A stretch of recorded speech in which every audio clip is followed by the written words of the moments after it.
the sphere is the gold mine. So never lose track of your sphere and hold them like precious gold.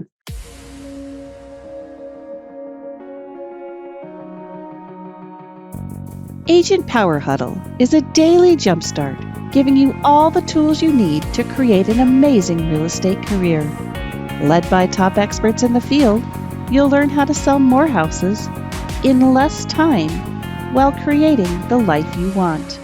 Welcome to the Agent Power Huddle. Good morning, guys. Welcome to an amazing Agent Power Huddle. We got our guest host on today, Kim Barber, who has been not only a longtime friend of mine, but someone that I've always just thought, Kim, you always have such innovative things in our industry. And we finally caught up a few weeks ago. Like, that's what you've been working on lately. This is amazing. Thank you. I'm excited to be here. Yeah. It's great people I see here. Yeah. So we'll have some people here live. Anyone who's here live, you're welcome to ask Kim questions. Obviously, there's going to be a lot of people watching this recording later, Kim as well. But the $1 million lead follow-up strategy, that's our topic today, right? Why don't you give people some background in terms of like, how did you become qualified to talk about this $1 million lead follow-up strategy? And then we'll just dive into it and you can run with it. Yeah. So hello, everybody. Yes, I am Kim Barber. I live out in Northern Virginia. I have Kim Barber Coaching, and I am also an EXP agent. Been in the business since 2004. So basically, just to kind of give a tad bit of my background, before I was in real estate, I helped build cutting edge technology, a lot of software and enterprise-wide systems that runs every major industry of the world today. And I jumped into my second passion of real estate in 2004.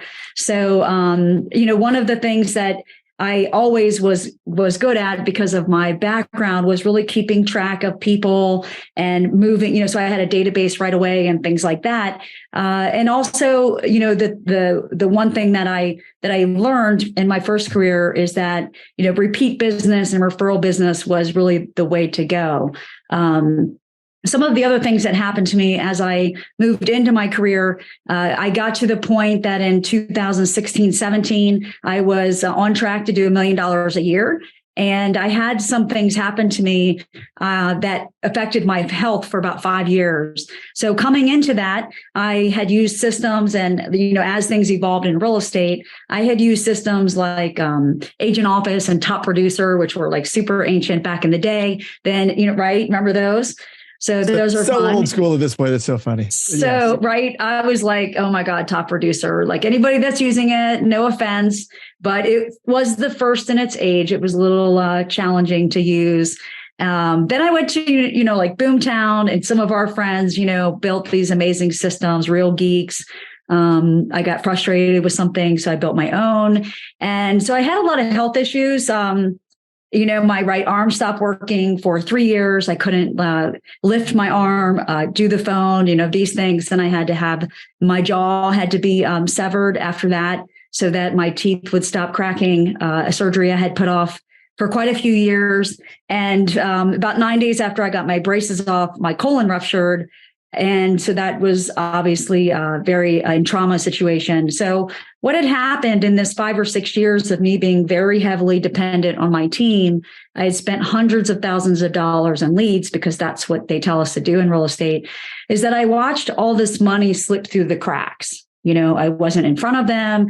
I had built a lot of campaigns, but some of this technology really just wasn't designed to allow us to be able to configure what we do every day as well as I knew that we could because of my first career. So when I audited what had happened, of course, I knew the difference of what I was making and what I then was making when I wasn't in front of everybody. That ended up being about 3.2 million, Jesse, and everybody in commissions. That was opportunity that had slipped through the cracks of people that had told us that they planned to buy and sell. So I was still making, 500 or 600,000 a year, but when you're missing that extra and you do the compound effect. So just to share this journey that I went on is after it took me about a year. I was never bitter. I was never bitter about my health things, but it was very, very frustrating that that happened. So what I did is I was like, I'm never doing this again. I went back to the drawing board of having built other companies in the past. And when I helped build a software company, there's two ways to grow a business. And you all know that you can increase the leads or you can increase the return on investment from the leads. And really, in most other industries, they really focus on that second part. I feel like in real estate, and it's statistically said, like, what is it, Jesse? 83% of the people don't use the same agent in the future. Is that what it is? Yep. Yeah. They always say lack of communication and follow-up, right? They just don't remember who they are. They don't think about them. That's right. Right. I mean, everybody's going to meet another agent. Everybody's going to have that friend that just got in the business or that neighbor, they moved in there and they see their signs everywhere. So that statistic is real. And so that's just a testimony to that's not really what is taught. And what I realized is that in order for me to really increase the ROI of the leads and overall, is I had to sit down and go, what happened in those 5 or 6 years? And how can I fix it? Right. So there was a lot of experience from software and technology, a lot of pain and money that happened in that duration. The gift of me not having these major health things is that it allowed me to see where the leads were dropping and the bad habits and the situations. And it motivated me to say, okay, let me step back. How do I increase the return on investment from the leads? I'm sure that we were in meetings before, masterminds and stuff like that at different conferences where I'm like, we have to be able to beat the 1 to 3% conversion. Like, this is just not acceptable. And I think now, like this year, it was 0.4 to 1.2%, according to NAR. And so what I did to fast forward is I decided to take my first career, my second, and blend them together. And I did this for myself first. And I reverse engineered exactly what I did very well at that point over 800 times. Every single day, what we do well and what we all do well is buy and sell real estate. But how do we reverse engineer what we do day in and day out to follow up with leads over a period of time? And because we know that like Facebook leads take over 400 days to sell, some of the more expensive ones are faster. Our sphere, they buy and sell in the future again. So how do we keep track of them? How do we repeat what we do every day, leveraging technology? And so that's what I built. And that's kind of the story of how I got there. And I used that background of my technology and my college stuff, decision science and management information systems. That's what my career was, taking technology and knowing logic and decisions and build them together. So that's what I did, Jesse. That's my background for everybody, how I got to this point where I talk about master your database, make your millions. So I love it. I love it. And thanks for giving the background. So now that we kind of know the framework, what is the $1 million lead follow strategy? And is this something anybody can start implementing? I mean, what's the basis of this? Yeah, so there's a couple things, and I was thinking about this coming into this meeting with our session today, because I think one of the things that I don't talk about a lot that I want to bring up here is that in reflection of the software and the technology and thinking about how many agents are newer in the business, I think one of the things that's fundamental is making sure that we understand what each technology has to offer. Right. And so really making sure that we know the power of each one so that in my history, did I really leverage every tool that they had, or did I just jump over here because it was the next thing that I heard that was going to be the greatest, or this was going to be easier? So one of the things that I just want to put the caveat is understanding the technology that you decide to work in. So master your database, make your millions has different layers to it. And so the first thing is I built a framework. So how would I go and reverse engineer and put this into place? I built a framework that anybody can follow. So fundamentally, anybody can follow it because technology, the place that technology has in our business is just to replicate, like keep track of our customer journey, replicate what we do, and follow up with leads over time. So when you can master your database, it means first that we have to also know where our leads are. So what's our strategy? So I call it the $1 million lead framework. What's our strategy for what you need in your lead count compared to what I need in my lead count? Where do I want to go in my journey? So when you're going to make millions of dollars, it doesn't mean that we necessarily have to make it every year, right? Or maybe we want to add an extra 100,000 this year because we've learned how to keep track of leads over time. So the first thing is that, if you're a new agent, right? Making sure that you really do what's your strategy. Make sure we get our hands around all the leads that we know, right? So I've got some fun things about, like, people don't know how detailed you can categorize even Facebook friends, right? But we often lose track of those. So making sure that if we really master our database, we know that we have to get them in there and set up in a good way and set them up on automation. That's where the tools of the CRM have to come into play. So if the CRM doesn't give anything of value, when we call them, what are we going to say? Right. And so there's the strategy and the plan and my framework, the strategy, the plan, the process. Then you insert the technology into those things. Then that becomes the operations and you can scale. So I think that the master your database is that get our people in here. What are the lead sources that you're going to work? Right. And then I use KV Core now, right? A lot of the different systems allow you to do hashtags. They allow you to put them in different statuses, right? So fundamentally, if you know how many leads you need, then you can project how much money you need to spend or don't spend. So you don't get caught in the squirrel shiny penny. Right. And so I'm going to walk us through this, and then I can come back into these different points. I see that happen a lot. So when you have all your leads and you know where you want to go, what the path is, then you know what your plan will be. So if you only want 100 leads and you're going to only sell 10 a year, your path is going to be different than somebody that wants to sell 100 sales a year, and they're going to need more leads. Right. And then if I say I'm going to do expires and I'm going to do Sphere, right, then I'm going to be able to understand, like, what are the hashtags, or when am I going to bring them in? So strategy, and then becomes the plan, right? And so then from the plan, we can have the process. So then if, in having tools and techniques that can leverage ourselves and repeat what we do, again, I'll come back to this. It starts to just lay out where we say, okay, if I know that I want to have 1,000 leads and they're going to come in from these different lead sources, so I can go back and look at them in 5 years from now and say, oh, you closed hashtag in 2018. And then you went, oh, you were an expired lead that came in and I helped you sell in 2020. And then you're in 2025. And now you don't remember who those people are. You're going to be reluctant to call them, right? But if you're in 2025 and you're like, oh my gosh, I can't been this many years just looking at that hashtag. And then we started out as an expired. So what happens is that when we just kind of lay it out in a logical pattern, and then we start to label people, when we get to the point that we're calling them in the future, then we're not as reluctant. Right. And so that then, that also layers into, for example, KV Core, when we go, we know Jesse and everybody that nobody likes to really call. Right. Does anybody really like to call? Nobody does. And so everybody says right now, like, oh my gosh, like, nobody wants to talk to me. We're just going to send texts, or they just want an email. Right. I like to do this analogy, right, that says, how many people get a call from a lender, or how many people get emails from lenders maybe every single day? A couple of times a week. If you're on camera, raise your hand. I'm curious. Nod your head, raise your hand. Yeah. Okay. Yeah. Everybody. All right. How many of them call you? 0, 1, right? So how are we different than they are?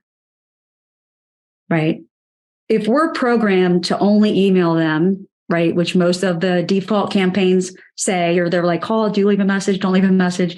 But all we do is email them, or all we do is text. How are we creating a relationship with them? Right. So part of the strategy and the plan is that we have to remember fundamentally that we build our relationships based on our voice and our experiences with them. Right. And if we know that it takes over 6 to 8 times to get a hold of them, then the technology has to help make sure that we keep in touch with them over time. And then when it tells us to call, we need these little things like hashtags or the templates, where instead of the templates should tell us what our scripts are. Like, what is it that I'm going to say? So I'll walk you through this. If I have 100 leads and then we have to build into the campaigns like that I have to call, right? But if I don't have little tools that help me know what to call, like hashtags, so I remember who they are, or sheets, so I remember how to set up their profile, right? So I don't feel out of rapport, then when the technology isn't really going to service us properly, right? Does that make sense? And so that when you have the technology servicing this that helps us keep track of these over time, and I'll keep layering this, then over 7 years, we are having like campaigns that say, okay, you're going to call this person, and then you're going to know what to say. You have helpers, right? But here's the other thing is that with the $1 Million Lead framework, there's another fundamental thing that I do is we don't call people based on buyer seller, which every technology campaign has, right? Do you see that a lot in the campaigns? They say buyer campaign and seller campaign. But I challenge you to say, what happens if somebody is a buyer, seller, and a renter in the same transaction? You're going to run 3 campaigns, right? And so, for example, you're going through a divorce, right? And so if we go through a divorce, we're divorcing, right? And then let's just say that, hey, I'm keeping the house, right? I'm going to keep the house until the summer. So you're going to go rent. Then the summer comes, I'm going to sell. We are going to sell. I'm going to go buy. Now you're going to buy either right away or in the future. So we have a renter, a sale, and 2 purchases in 1 transaction. Do you run 5 campaigns? Right. And so in my framework, like when I reverse engineered it, I was like, okay, I need ways to help me remember who people are. I need ways to mirror the reality, which is that we have to keep in touch with people over time and make phone calls. But I'm going to have to solve the problem of being reluctant to call, right? And so if I have campaigns that are based on logic, that have tools, that I'm not reluctant. And then how do you solve the buyer seller issue is that you call people and set up your campaigns and statuses based on life cycle and time, right? Does that make sense? Right. So that's one of the main things that are like the foundations of the framework and what I help people with, which is that when you have this type of mindset that you're or layout in your structure. So KV Core, just speaking of that one, right? One of the reasons I left some of the other ones is they didn't have logic that I could put into place. So KV Core, a lot of people love it, a lot of people hate it. Right. But when you break it down like this, they have new lead, prospect, active status, sphere, and then they have client and contract, which, that's, and then closed. Right. So when it comes in and they're a new lead, we're going to have a different call frequency. Would we agree? Than our sphere, somebody that we know, like, and trust that's not planning to buy and sell right now. Would we call them at a different, right? We would. Right. And so then that campaign runs by itself. Do we really care if they're a buyer or seller in the pattern at which we call them? Yep. Not really, right. And so just getting past that hurdle when every other campaign. So one of the lessons that I learned, why did my leads fall out? Because these campaigns were very confusing to use and track. Right. And so people get frustrated with that right away. We lose rapport because what if somebody clicks on a property ad? Now, see, I'm jumping into the technology part. But this is part of the plan and the process, right? So that's kind of what happens is if somebody comes in on a new lead on a property ad, but everything you're shooting at them is based on buying, but in fact, they were just a local neighbor wanting to know and they plan to sell, our rapport gets shifted. So part of it is just fundamentally to go, okay, let me break it down, meet people where they are. If we have a new person, we speak to them and then they say, I'm not planning to buy and sell yet, but you have a tool that that your CRM offers, which they should. You should have market reports, seller valuation, property searches, right? And you're familiar with those tools and you can offer that a value. And they're like, sure, I'd love to know what my neighborhood report is. And and that's built into the template. So when you call, you know what to say. Your ability to convert them and keep them in the flow is better than if you don't know what you have to offer and you don't know what to say, or you're reluctant to do it, or you haven't kind of neutralized things. Does that make sense? Or is that like, yeah? It makes sense to me, everybody. I'm seeing heads nodding. Yeah, good. Absolutely.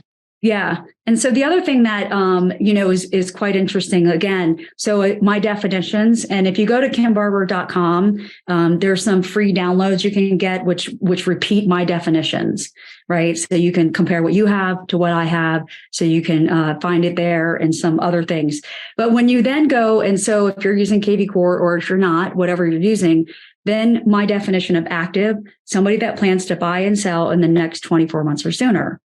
So those campaigns are built out. So if you have somebody that you know is going to follow up, they're going to close in 4 months versus 12.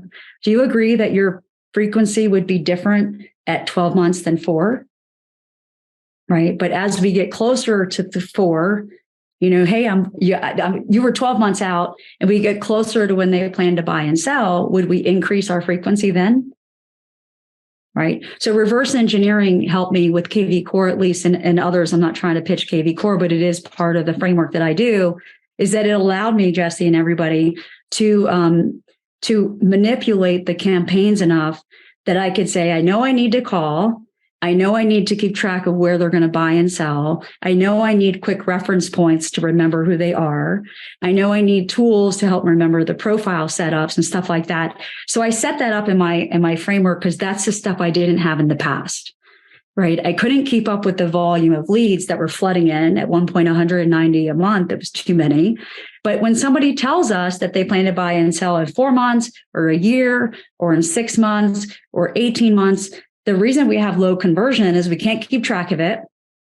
We don't know what to say often, or we're reluctant to, and we're missing adding value as it's dripped along. So that's why that's one of the reasons that things start to leak through. But when you break it down one step at a time and put things in place, then you're like, okay, this makes sense, right? Maybe some hashtags that tell us when they plan to buy and sell allows me to predict my business.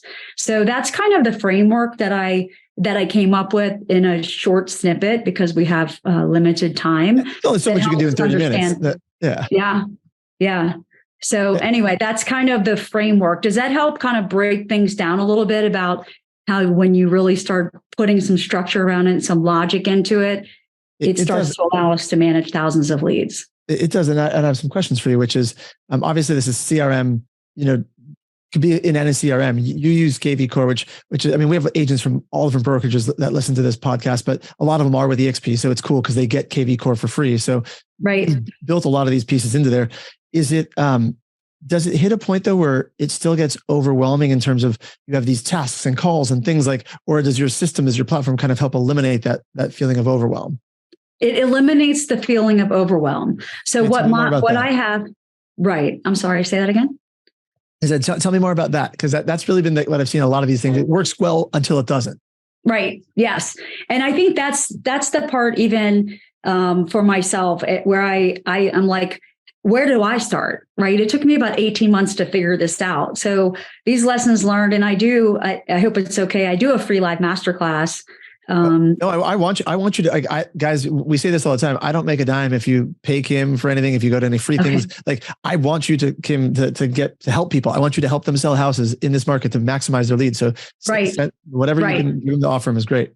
Right. So also, if you go to kimbarber.com, on the front page, it's kimbarber.com or /masterclass, or go there. You can learn more about what I have, but you can join it. It's a free live masterclass that I host every Wednesday. Hopefully soon it'll be automated.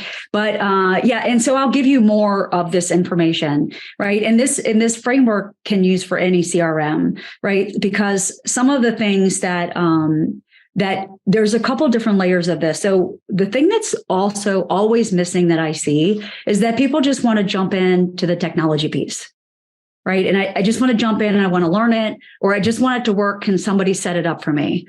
Right. I see this all the time. And that's because usually there is an overwhelm. But as an entrepreneur, we shouldn't spend all of our money generating leads and then toss it over the fence for somebody who's completely less experienced for them to manage for us without having ways for us to pass our experience to them.